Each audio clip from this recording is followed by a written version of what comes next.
आप सोए रहो मुसलमानों, इज़हार तशवीश और मजम्मत के अलावा आपके पास तो अल्फाज ही नहीं है। और दूसरी तरफ देखें, यरूशलेम में सलाहुद्दीन अय्यूबी के लगाए 800 साल पुराने ताले अनलॉक खुलवा दिए गए। यरूशलेम वो शहर जहां तारीख के सिफात सच्चाई के साथ जुड़े हुए हैं, जहां हर गली हर दरवाजा एक कहानी सुनाता है और जहां ईमान और अकीदे का रंग एक खास और निराला होता है। हम बात कर रहे हैं एक ऐसे मंजर की जो सोशल मीडिया पर आते ही पूरी दुनिया में हलचल मचा गया। Church of the Holi scapular, वो मंजर जो हर मुसलमानों को रोने पर मजबूर कर दिया।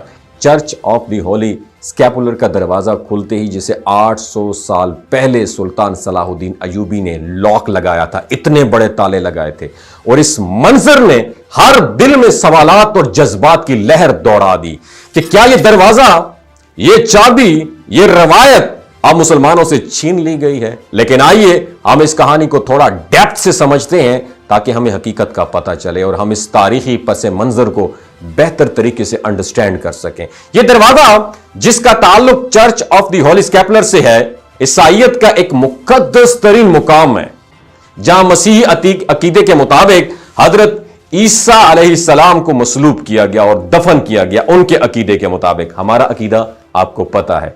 सुल्तान सलाहुद्दीन अय्यूबी ने 1187 में यरूशलेम को सलीबियों से आजाद किया और इस जगह को इज्जत और एहतराम इसकी बरकरार रखी। सुल्तान सलाहुद्दीन का फैसला शानदार था, ना फकत फतेह थी बल्कि रवादारी की मिसाल थी, जहां एक मुसलमान फातेह ने दुश्मनों के मुकद्दस तरीन मुकाम की हिफाजत का फरीजा सर अंजाम दिया।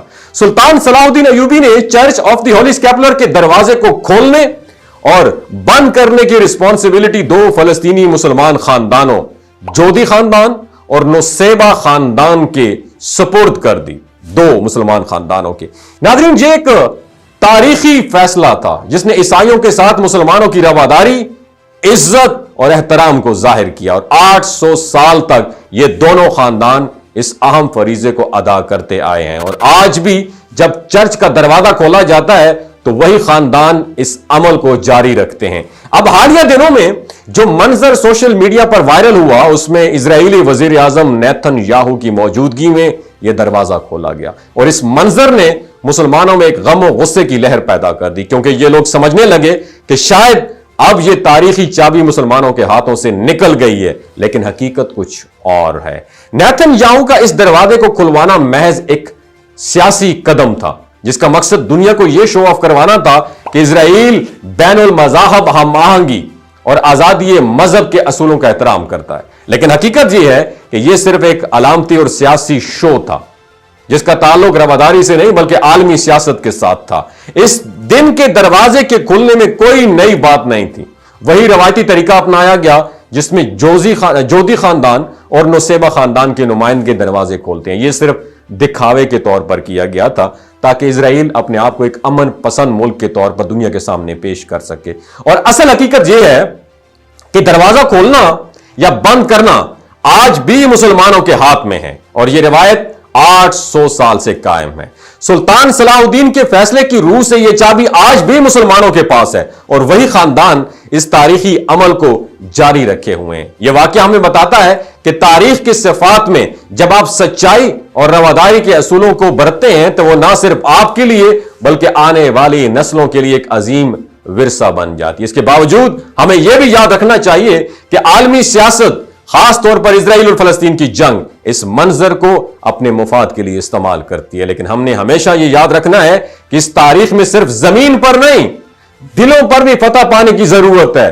तो जब आप वो तस्वीर देखें तो यह ना सोचें कि यह शिकस्त की अलामत है। यह दरअसल एक कामयाब तारीख का आईना है जिसमें रवादारी, अमन और इंसानियत की जीत है। और यह तस्वीर हमें बताती है कि हमने 800 साल पहले अपनी जमीन और ईमान का दिफा करने के साथ साथ अपने दुश्मनों की इज्जत भी की थी और आज भी हम वही रवादारी दिखाते हैं।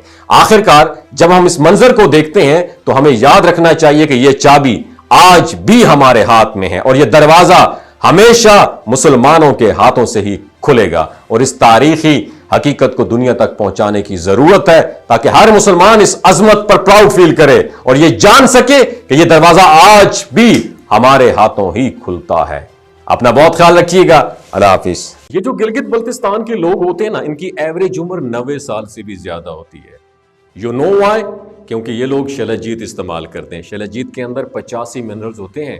अगर आप चीज़ों को जल्दी भूल जाते हैं, मर्दाना कमजोरी महसूस करते हैं, औलाद जैसी नेमत से महरूम हैं, और आप स्पर्म काउंट आपके कम है, टेस्टोस्टेरोन हार्मोन इम्बैलेंस है, आप सदाबहार जवान नजर आना चाहते हैं, खून की कमी को दूर करना चाहते हैं, हड्डियों जोड़ों के दर्दों से निजात हासिल करना चाहते हैं, मोटापा कम करना चाहते हैं, तो डॉक्टर असद महमूद की प्योर एंड नेचुरल शलजीत जरूर इस्तेमाल करें।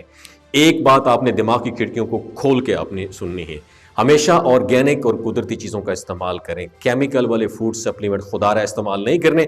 अगर आप डॉक्टर असद महमूद की प्योर एंड नेचुरल शलजीत को ऑर्डर करना चाहते हैं, नीचे दिए गए नंबर पर व्हाट्सएप करें। 3 बातों का ख्याल रखना है, हाई ब्लड प्रेशर में मुब्तला अफराद, खवातीन जो प्रेग्नेंट हैं, और 15 से 20 साल की जो नौजवान नस्ल है जो गैर शादीशुदा हैं, अपने सेक्सुअल पावर को बूस्ट करने के लिए इस्तेमाल करना चाहते हैं, तो डॉक्टर के एडवाइस के बगैर इस्तेमाल ना करें। बाकी सारे लोग बेधड़क गर्मी और सर्दियों में इस्तेमाल कर सकते हैं। अपना बहुत ख्याल रखिएगा। अल्लाह हाफिज।